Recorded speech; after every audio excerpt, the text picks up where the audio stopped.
비교하지 말고 소유하지 말라.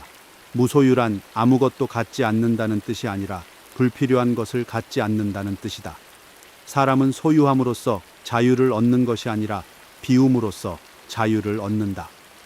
그런데 정말 그런 삶이 가능할까요? 가진 것이 없는데도 누군가를 부러워하지 않고 세상과 거리두며 고요하게 웃을 수 있을까요? 여러분은 그런 사람을 아시나요? 그 삶을 실제로 살아낸 사람이 있습니다. 욕망이 일상이 된 세상에서 무소유를 실천하며 살았던 한 사람. 그가 바로 법정 스님입니다. 스님은 서울의 번잡함을 떠나 산골짜기 작은 암자에서 정이 없이 전화 없이 홀로 지내셨습니다. 매일 나무를 패고 물을 길어다 마시며 필요한 만큼만 먹고 자연과 대화하듯 살아가셨습니다. 누군가는 불편하다고 느낄 그 삶을 스님은 오히려 자유롭다고 말했습니다. 스님의 방엔 오래된 탁자 하나와 차를 나눌 수 있는 찻잔 2개뿐이었습니다. 소유하지 않음으로써 누구보다 많은 것을 가진 사람이었습니다. 법정 스님은 말합니다. 사람은 하루에 1평이면 잠을 자고 2평이면 밥을 먹습니다. 가진 것이 없으면 빼앗길 것도 없습니다. 우리의 하루는 무엇을 더 가지기 위해 흘러가고 있나요? 법정 스님의 삶은 지금 이 순간 우리에게 이렇게 묻고 있습니다. 당신이 정말 놓지 못하고 있는 것은 꼭 필요한 것인가요? 스님의 삶이 아무리 아름답고 깊은 울림을 주더라도 많은 사람들은 마음속으로 이렇게 말합니다. 그건 스님이니까 가능한 일이지. 세속을 살아가는 우리에겐 너무 먼 이야기야. 그 말 어쩌면 맞을지도 모릅니다. 하지만 그와는 조금 다른 방식으로 비움의 삶을 선택한 한 사람이 있습니다. 서울 마포구에 사는 60세의 김상길 씨는 누가 봐도 모범적인 인생을 걸어온 사람이었습니다. 30년 넘게 대기업에 다녔고 부장 자리까지 올랐으며 성실하고 책임감 있는 가장으로 살아왔습니다. 서울 중심지에 본인 명의의 아파트도 있었고 타던 외제차는 오래됐지만 깨끗하게 유지해왔습니다. 2 자녀는 대학 졸업 후 각자 안정적인 삶을 시작했고 퇴직 이후엔 매달 연금도 제때 들어왔습니다. 그는 남들이 부러워할 만한 조건을 거의 다 갖추고 있었습니다. 하지만 정작 본인은 그 조건들로부터 위로받는 법을 몰랐습니다. 퇴직 후 처음 맞이한 평일 오전, 거실 소파에 멍하니 앉아 있다가 시계를 보는 버릇이 사라지지 않았습니다. 아침에 눈을 떠도 급히 나갈 일은 없었고 전화벨도 뜸해졌고 카톡방도 조용해졌습니다. 그는 그 고요함이 낯설고 조금 무서웠습니다. 출근하던 시절 휴일이 기다려졌던 이유는 쉬기 위해서였지. 진짜로 쉴 줄 알아서는 아니었다는 걸 퇴직 후에서야 깨닫게 됩니다. 그는 늘 무언가를 향해 달리는 삶을 살아왔습니다. 하루를 계획 없이 보내는 일은 상상조차 할 수 없었고 해야 할 일이 없으면 오히려 초조해졌습니다. 회사에 다니던 시절에도 모임이나 회식 자리에서 빠지지 않았고 각종 인맥을 넓히는 데에도 열심이었습니다. 하지만 그만큼 마음을 내주는 법은 서툴렀습니다. 형식적인 관계는 많았지만 속을 터놓고 지낼 수 있는 사람은 거의 없었습니다. 누군가에게 고민을 털어놓는 일은 자신을 약하게 보이게 만든다고 생각했고 말없이 견디는 걸 성숙함이라 여겼습니다. 가족들과의 관계도 비슷했습니다. 그는 매달 생활비를 빠짐없이 입금했고 아이들 학원비, 아내의 생활비, 명절 선물까지 정확히 챙겼습니다. 하지만 대화를 길게 나눈 기억은 많지 않습니다. 말을 걸면 조언이 먼저 나왔고 아이의 이야기 속엔 늘 평가가 섞여 있었으며 아내와의 대화는 실용적인 이야기에서 끝나곤 했습니다. 딸이 말했습니다. 아빠는 듣기보단 가르치려고 해. 아내는 말했습니다. 우리 가족에게도 신경 좀 써주지 그래. 그 말들이 마음에 남았지만 그는 표현하지 않았습니다. 사는 게 원래 그렇지라고, 나는 내 역할을 다 하고 있다고 스스로를 설득했습니다. 하지만 밤에 혼자 누우면 문득 그 말들이 떠올랐고 왠지 모를 서운함과 외로움이 함께 올라왔습니다. 무언가를 잘못하고 있다는 느낌은 있었지만 어디서부터 어떻게 바꿔야 하는지는 알 수 없었습니다. 그는 자신이 열심히 살아왔다는 사실에는 자부심이 있었지만 행복하게 살아왔다는 말은 쉽게 꺼낼 수 없었습니다.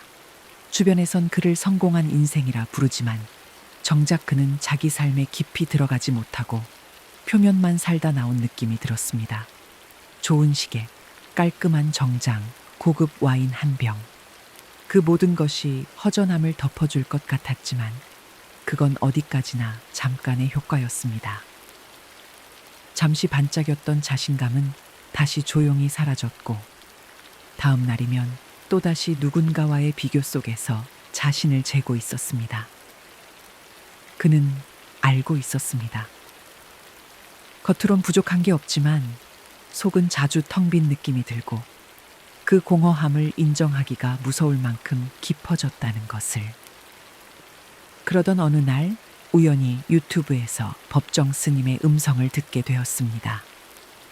화면은 단조롭고 목소리는 조용했지만 이상하게도 그날따라 한 문장이 마음 깊이 꽂혔습니다. 비교하지 말고 소유하지 말라. 짧은 말이었습니다.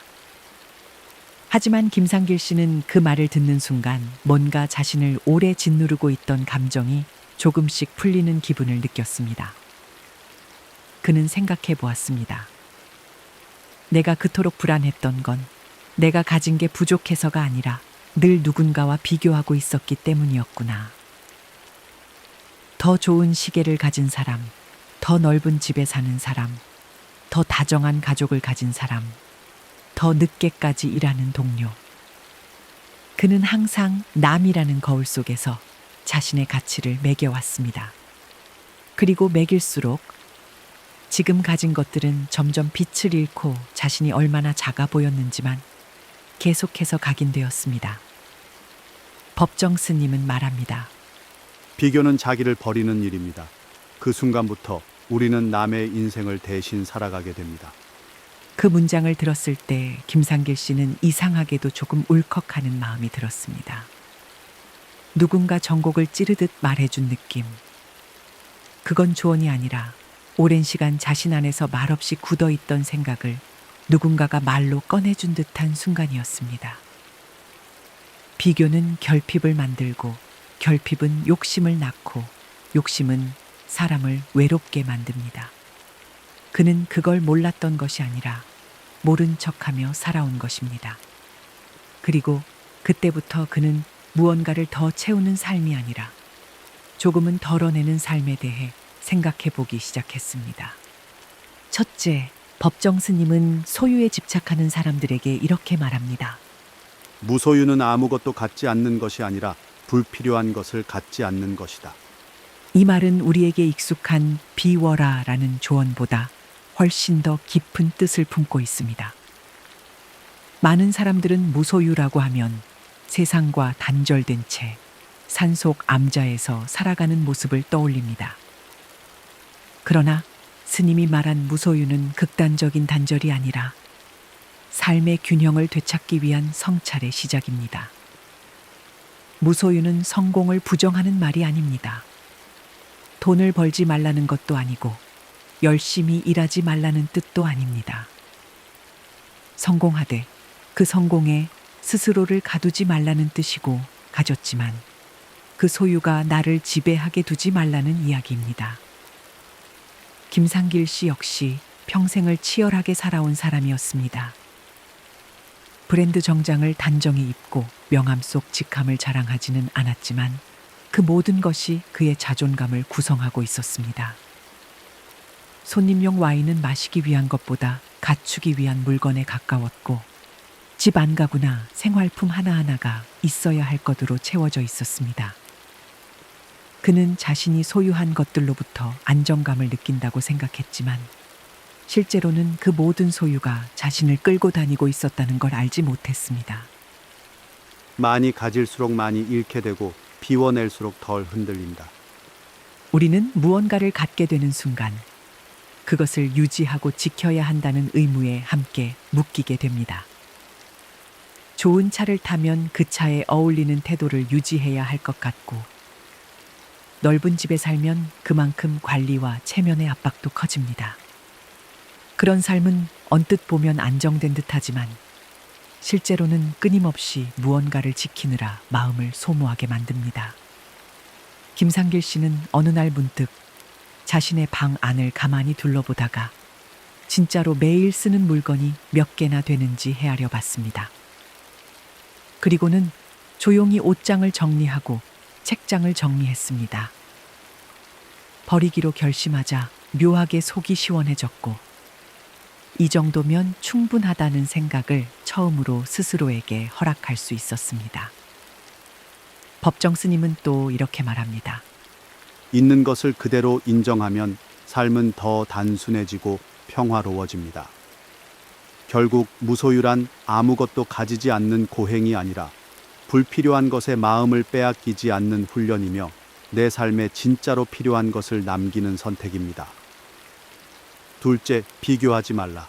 비교는 자기를 버리는 일입니다. 그 순간부터 우리는 남의 인생을 대신 살아가게 됩니다. 이 말은 단순히 경쟁하지 말라는 뜻이 아닙니다. 스님께서 말한 비교란 남과 나를 견주는 모든 생각의 시작을 의미합니다.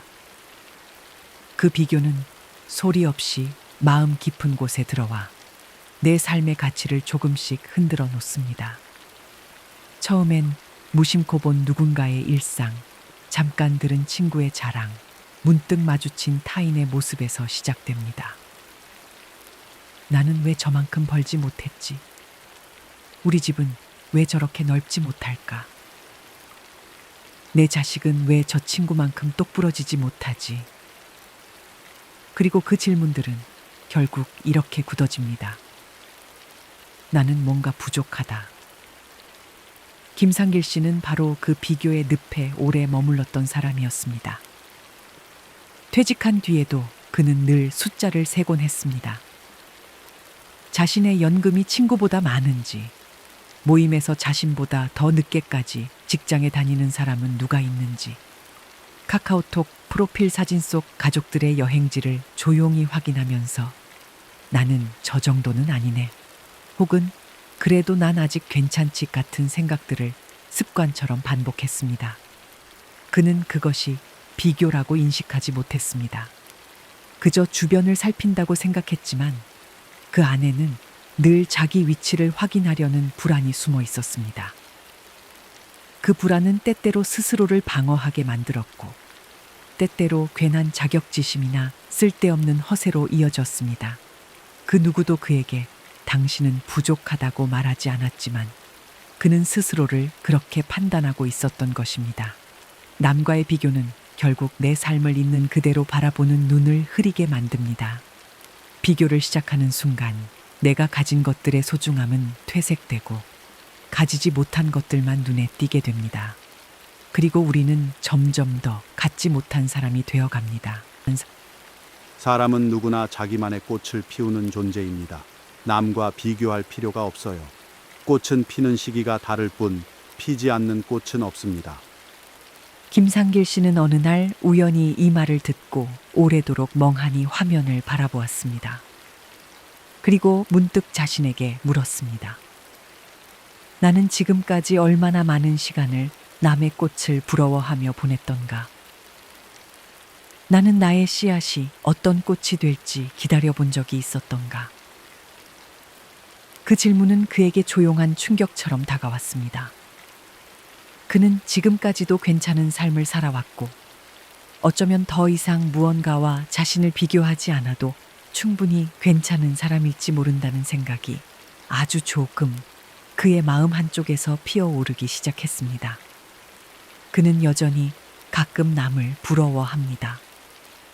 여전히 인터넷 뉴스에서 누군가의 성공 스토리를 보면 마음이 찌릿할 때도 있습니다. 당신의 삶은 당신이 걷는 길 위에 있다. 남의 길을 따라가면 내가 있어야 할 곳을 지나치게 된다. 그 말은 그에게 경쟁에서 벗어나라는 말이 아니라 자신만의 시간을 살아도 괜찮다는 허락처럼 들렸습니다. 그리고 그때부터 그는 조금 덜 비교하게 되었고 조금 더 자기 속도를 믿기 시작했습니다. 마지막으로 법정 스님은 이렇게 말합니다. 있는 그대로의 나를 받아들이고 스스로를 쥐고 있던 소나기를 풀어주어라. 우리는 지금 이 순간에도 조금 더 나은 사람이 되기 위해 애쓰고 남들보다 앞서기 위해 쉼없이 달리고 뒤처지지 않기 위해 자신을 끊임없이 다그치며 살아갑니다. 그러나 그 길 끝에서 우리는 가끔 이상하리만치 깊고 묘한 공허함을 마주합니다.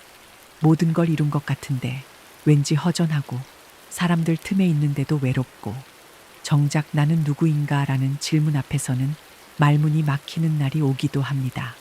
그럴 때 우리는 한 번쯤 물어야 합니다. 나는 지금 누구를 위해 이렇게 살고 있는가? 이 모든 바쁨과 조급함의 끝에는 과연 어떤 내가 기다리고 있는가? 김상길 씨는 그 질문 앞에 멈춰 섰고 처음으로 마음속을 정직하게 들여다보기 시작했습니다. 그리고 깨달았습니다. 그동안은 단지 살아왔다는 느낌만 있었지 진짜로 살고 있다는 감각은 언제부턴가 그에게서 멀어져 있었다는 걸 말입니다. 그는 이제 더 이상 무언가를 증명하려고 애쓰지 않습니다. 모든 걸 소유하려고도 하지 않고 남의 속도에 맞춰 자신의 리듬을 억지로 끌어올리지도 않습니다. 그 대신 덜 복잡한 하루, 조금 더 여유로운 아침, 눈을 마주치며 진심을 나누는 대화 한 번, 그런 것들의 소중함을 새삼스럽게 배우고 있습니다. 비움이란 버림이 아니라 내 안에 진짜로 남겨야 할 것을 남기는 일입니다. 무소유란 아무것도 가지지 않는 고행이 아니라 필요한 것을 남기고 불필요한 것을 조용히 놓아주는 지혜입니다. 비교하지 않는다는 건 게으름이 아니라 나만의 속도를 받아들이는 용기입니다. 그것이 비움이며 그것이 자유입니다. 삶의 의미는 먼 미래에 있지 않습니다. 언젠가가 아니라 지금 이 순간에 있습니다. 잘 산다는 건 잘 웃고 잘 듣고 잘 기다리고 잘 내려놓는 것일지도 모릅니다. 그래서 법정 스님의 이 마지막 말은 김상길 씨에게도 지금 이 영상을 듣고 있는 당신에게도 그리고 여전히 불안과 조급함 속에서 살아가는 우리 모두에게 이렇게 속삭이는 것 같습니다. 그렇게 살아도 괜찮습니다. 지금의 당신으로도 충분합니다. 조금 늦어도 괜찮고 덜 가져도 괜찮고 남보다 덜 빛나 보여도 괜찮습니다. 당신이 당신으로 존재하는 지금 이 순간 이미 충분히 소중하니까요.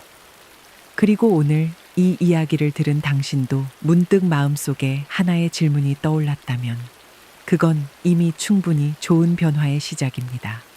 조금 덜 가지더라도, 조금 늦게 피더라도, 조금 다르게 걸어가더라도 그 길 위에 당신만의 의미가 있다면 그 삶은 틀린 게 아니라 당신답게 살고 있는 것입니다. 삶은 반드시 대단해야 하는 것도 늘 의미 있어야만 하는 것도 아닙니다. 가끔은 조용히 흘러가는 하루 속에서 스스로에게 괜찮아 라고 말해주는 그 마음 하나면 충분할 때도 있습니다. 잠시 멈춰도 괜찮고 한 발 물러서도 괜찮습니다. 모두가 앞을 향해 달릴 때 당신만 잠깐 쉬어가는 하루라 해도 그건 낙오가 아니라 당신의 리듬을 지키는 용기일지도 모릅니다. 당신이 오늘 비워낸 그 한 조각이 내일의 당신을 더 가볍고 단단하게 만들어줄 테니까요. 그리고 그 작은 비움의 자리엔 분명 언젠가 진짜로 소중한 것이 들어올 수 있을 겁니다. 지금의 당신으로도 정말 충분합니다. 그 사실만은 제발 잊지 마세요.